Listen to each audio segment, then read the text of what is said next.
There is a moment in every person's life when they realize something uncomfortable.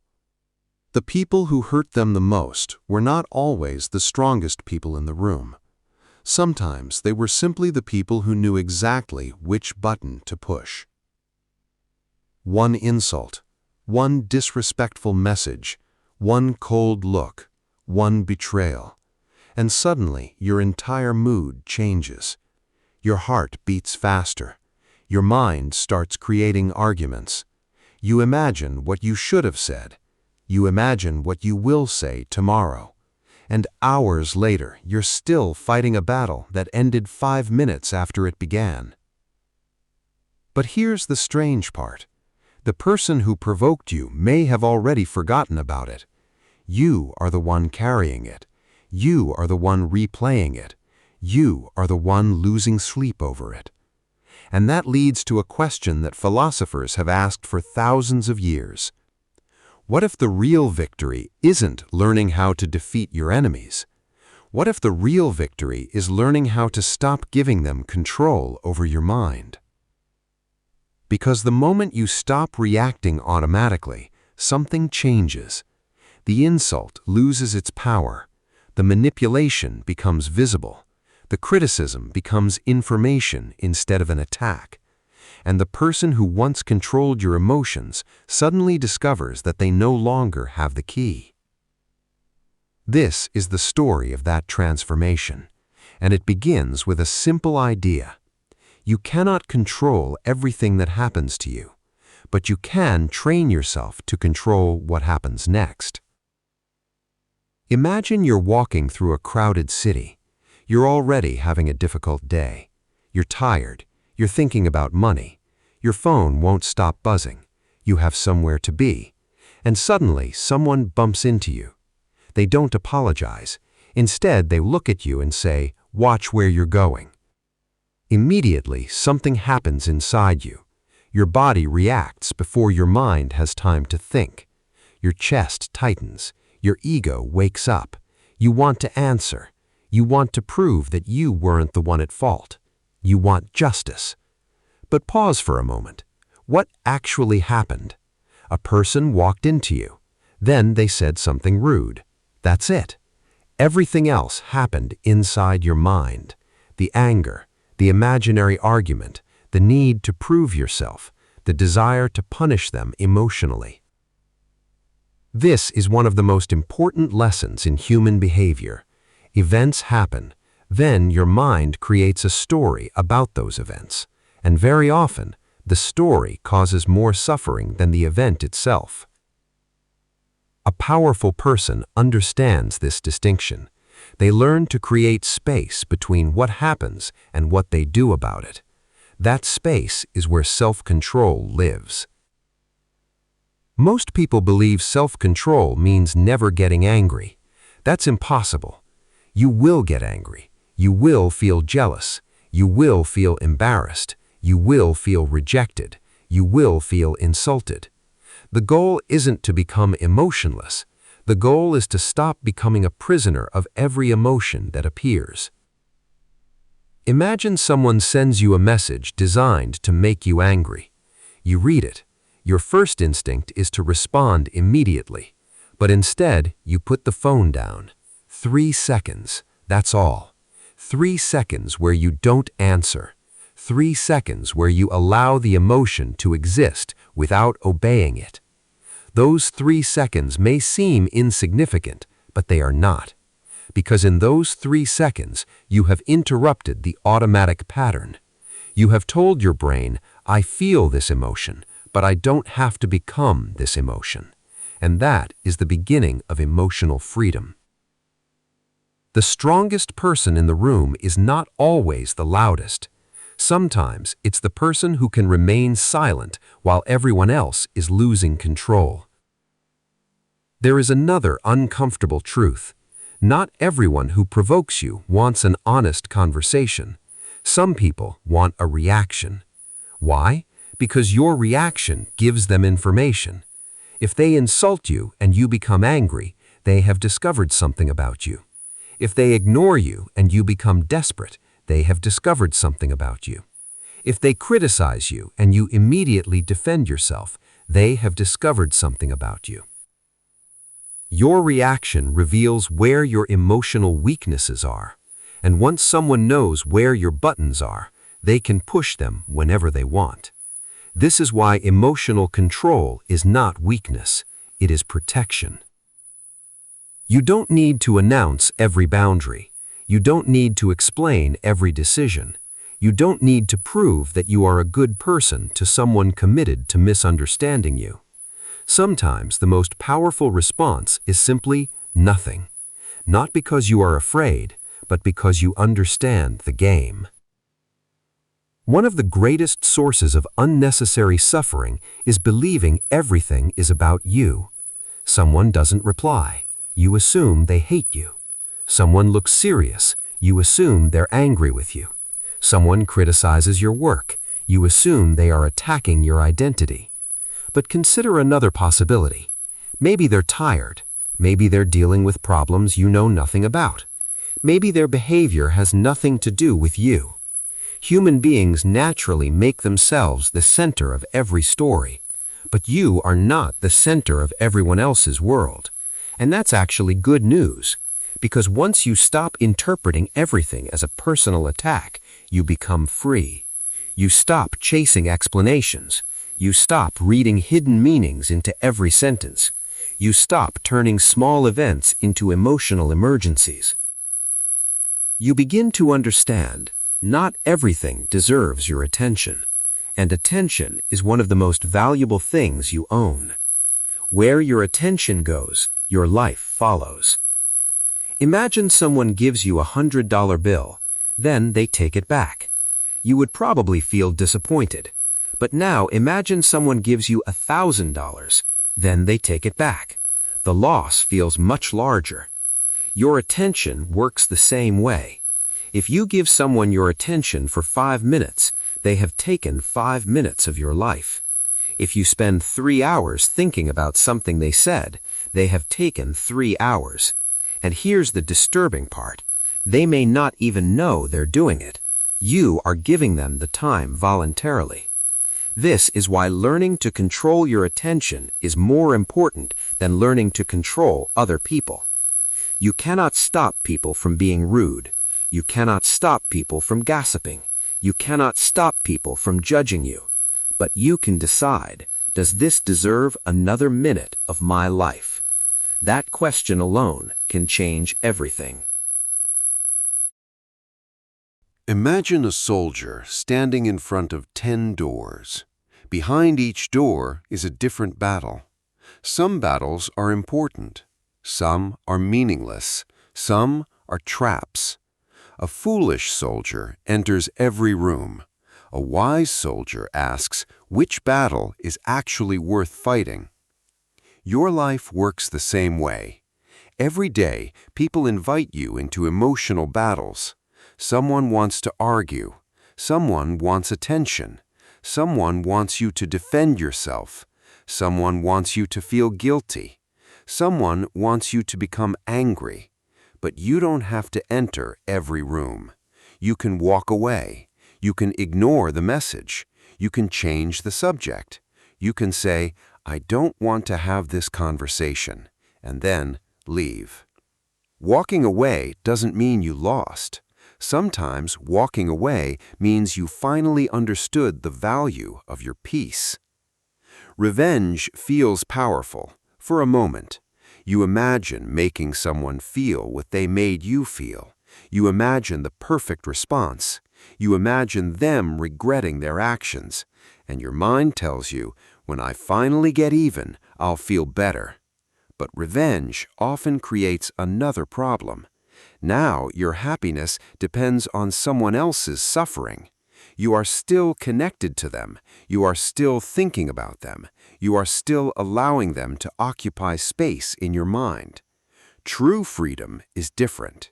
True freedom is reaching a point where you no longer need them to apologize. You no longer need them to regret it. You no longer need them to understand what they did. You simply move forward. That doesn't mean what happened was acceptable.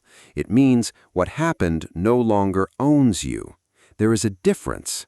Forgiveness does not always mean trusting someone again. Sometimes forgiveness simply means I refuse to carry this anger into the rest of my life.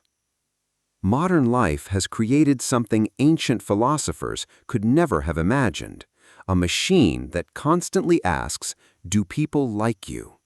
Every notification, every comment, every view, every message, every social media reaction, tiny signals telling you whether you are accepted. And if you're not careful, you start building your identity around other people's reactions. One negative comment can ruin your day. One compliment can make your entire week. That is dangerous, because now your emotional state is controlled by strangers. Imagine giving the remote control to your mind to people you don't even know. That's exactly what happens when validation becomes an addiction. You need to build an internal standard. Ask yourself, did I do what I believed was right? Did I keep my word? Did I treat people with respect?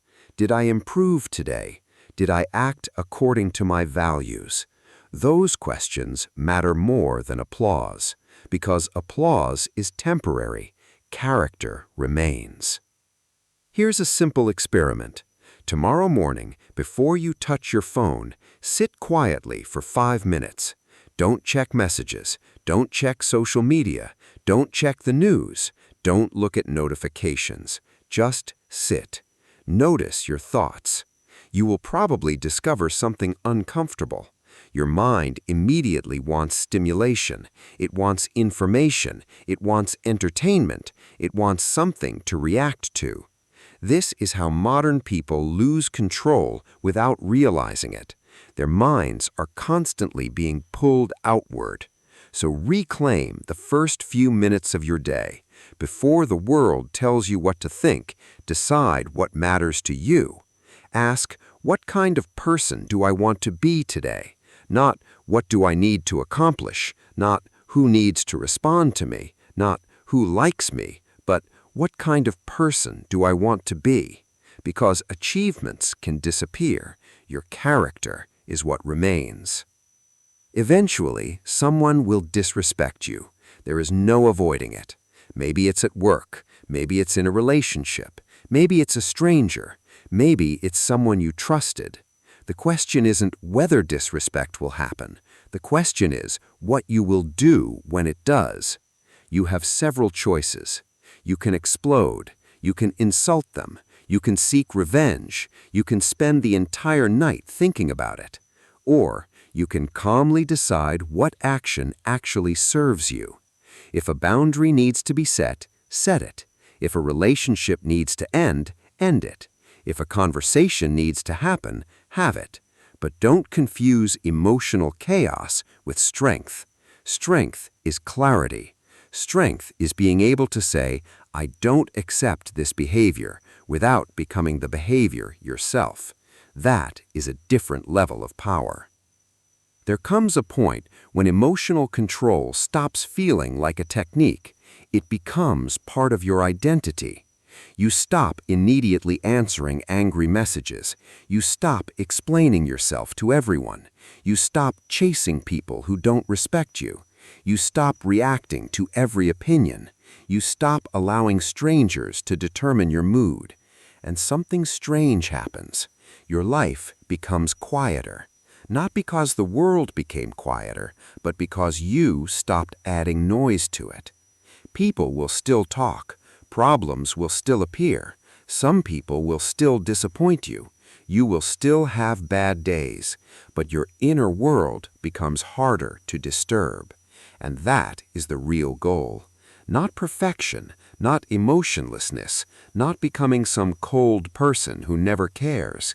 The goal is to care without losing yourself, to love without becoming dependent, to defend yourself without becoming consumed by hatred, to listen to criticism without letting it destroy your identity, to experience anger without allowing anger to make your decisions. That is emotional maturity. One day, someone will try to provoke you. Maybe tomorrow. Maybe tonight. They will say something. They will criticize you. They will misunderstand you. They may even intentionally try to make you angry. And in that moment, remember this: you have a choice. There is a tiny space between what happens and what you do next. Inside that space is your freedom. You don't have to answer immediately. You don't have to defend yourself immediately. You don't have to prove yourself. You don't have to win every argument. You don't have to make everyone understand you. You don't have to make your enemies regret what they did. You don't even have to react. Sometimes, the greatest response is a calm mind. Because when someone can predict your reaction, they can manipulate you. But when you become capable of pausing, thinking, and choosing your response, you become difficult to control. And that's when something powerful happens. The world doesn't necessarily become kinder. People don't suddenly become better. Problems don't disappear. But you change. And once you change, the same situations that once controlled you no longer have the same power. The insult becomes just a sentence. The criticism becomes information. The rejection becomes redirection. The betrayal becomes a lesson. The argument becomes a choice. And silence becomes strength. So the next time someone tries to pull you into chaos, pause, take a breath, and ask yourself, is this worth my peace? Because your peace is expensive. It costs years of your life. It costs your attention. It costs your energy. And you should be very careful about who you allow to spend it. You don't need to become impossible to hurt. You need to become impossible to control. You don't need to stop feeling. You need to stop surrendering your decisions to every feeling. And you don't need to win every battle. You only need to protect the person you are becoming. Because eventually, the greatest form of power is not making other people afraid of you. It is reaching a point where nobody else can decide who you become. Not an insult, not rejection, not criticism, not betrayal, not anger, not fear. Nobody. And when you reach that point, you won't need to announce your strength. People will simply notice something different. You will pause before speaking. You will walk away without explaining. You will listen without immediately defending yourself. You will forgive without forgetting the lesson. You will protect your boundaries without creating unnecessary enemies. And most importantly, you will stop giving away your peace to people who never earned the right to have it. That is the real transformation. Not becoming colder, becoming calmer. Not becoming emotionless, becoming disciplined. Not becoming silent because you're afraid, becoming silent because you understand your value. And perhaps the most powerful sentence you can learn is also the simplest. I choose what happens next. The world can knock on the door. People can shout outside. Life can become unpredictable. But you still decide whether to open the door. And once you truly understand that, you become very difficult to control. Because the person who controls their reaction controls the direction of their life. And that is a kind of freedom no one can take away. And yet, there is one more lesson that most people never learn. A lesson so simple that it often goes unnoticed. The people who disturb your peace are not always your enemies. Sometimes they are your teachers. Not because they intend to teach you anything, but because they reveal where your mind is still vulnerable. Think about it. If a stranger insults you and you spend 3 days thinking about it, the insult has revealed something. If one negative comment outweighs 100 positive ones, that comment has revealed something. If someone ignores you and it destroys your confidence, that silence has revealed something. The world has a strange way of exposing our unfinished work. And every difficult interaction gives us a choice. We can blame the world, or we can learn something about ourselves. The first path feels easier. The second path makes us stronger. Because growth rarely comes from comfort. Growth comes from seeing a weakness clearly and deciding to improve it. Not tomorrow, not next year, today. And the people who become emotionally powerful understand this. They stop asking, "Why is this happening to me?" And they begin asking, "What is this trying to teach me?" That question changes everything. Because suddenly, every challenge becomes useful. Every disappointment becomes information. Every setback becomes preparation. Every criticism becomes an opportunity to learn. Even pain begins to serve a purpose. And when pain has a purpose, it becomes easier to carry. There is a story often repeated throughout history. A young man spends years trying to change the world around him. He wants respect. He wants recognition. He wants people to appreciate his value. So he argues, he explains, he fights, he proves. And after years of exhausting himself, he discovers something surprising. The world never changed as much as he hoped. People continued judging. People continued misunderstanding. People continued behaving according to their own nature. And then one day, he stopped trying to control everything outside himself. Instead, he focused on his thoughts, his habits, his discipline, his reactions, his character.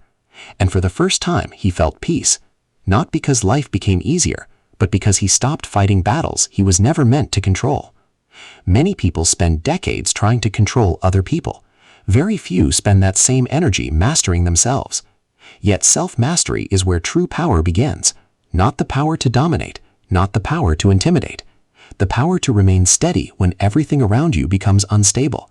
The power to remain focused when distractions appear. The power to remain calm when others panic.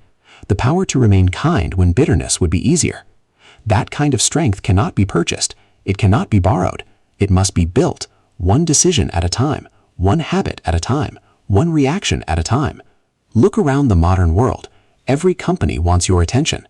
Every platform wants your attention. Every headline wants your attention. Every argument wants your attention.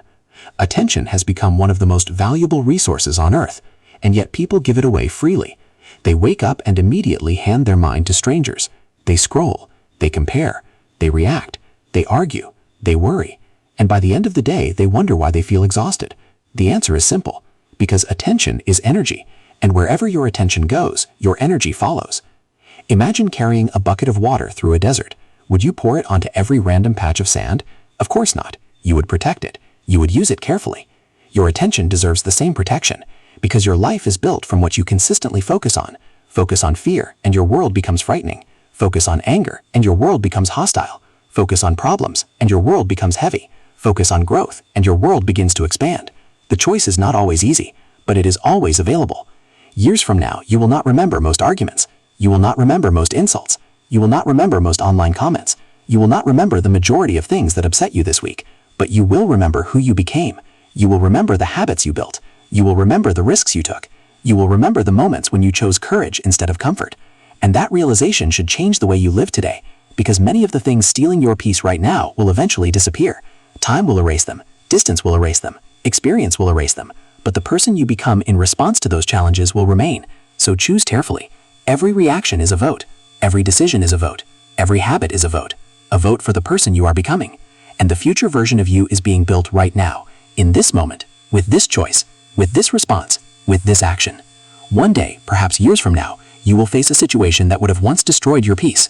Someone will insult you. Someone will doubt you. Someone will reject you. Someone will misunderstand you. And you will notice something different. You will notice that the emotional storm arrives, but it doesn't stay.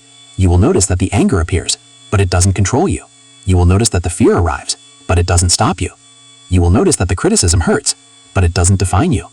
And in that moment, you will realize how far you have come. Because emotional strength is not the absence of emotion. It is the ability to feel everything without being ruled by anything. That is the goal. Not perfection, not invincibility, not becoming a machine, becoming a human being who can experience life fully without losing control of themselves. A human being who can face disappointment without surrendering, face criticism without collapsing, face uncertainty without panic, face success without arrogance, face failure without despair. That is balance, and balance is rare. So if there is one final lesson to remember, let it be this. Your peace is precious. Your attention is valuable. Your time is limited. Do not hand these things to people who have done nothing to earn them. Protect your mind. Protect your focus. Protect your energy. Not because you are selfish, but because you are responsible for the life you are building. And every day you are either moving closer to that life or further away from it. Choose carefully. Choose consciously. Choose repeatedly. Because the quality of your life is determined by the quality of the choices you make when emotions are strongest. And when the next challenge arrives, and it will arrive, remember this. Pause. Breathe. Observe. Think. Then choose. Because freedom is found in that pause. Strength is found in that pause.